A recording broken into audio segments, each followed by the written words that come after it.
workplace. We also run different events.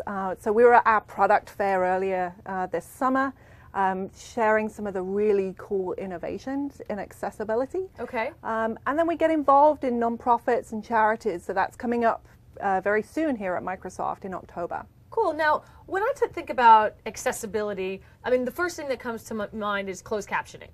But what are some of the other, like you mentioned, really cool technologies evolving around accessibility? Can you talk about some of those that you saw?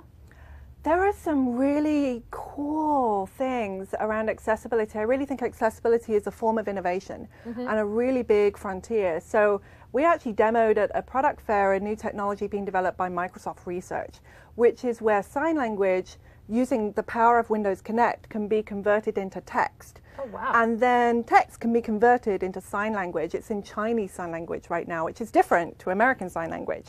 They have to make it complicated. Well, absolutely. It's a language.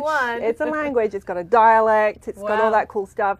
And then if you look at other modalities, there are different ways. I mean, the simplest form of accessibility is talking books, right? That's where, if you go back, if you look at it now, we have screen readers like Narrator on Windows 8 that will read through what's on your screen. Magnify, that pinch and zoom thing we do, that's accessibility. High contrast that flicks it when you're watching your email and reading your email while you're having lunch in the sun, that's accessibility.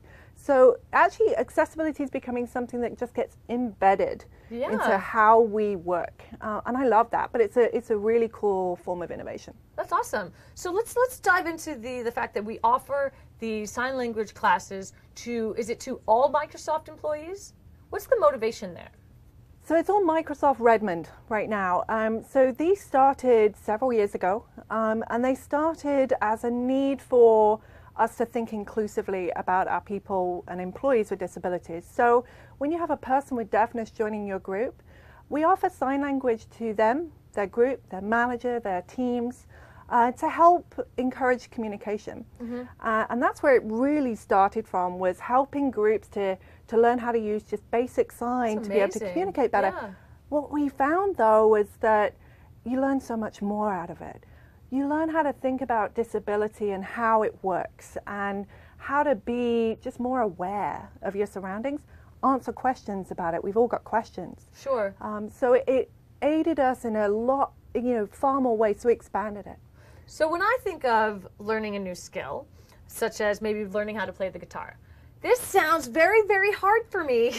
And I imagine a year's worth of exhausting practice in order to be able to just do it a little bit. So can people really get enough of the basics in just a few classes of ASL? ASL is a language like any other. The difference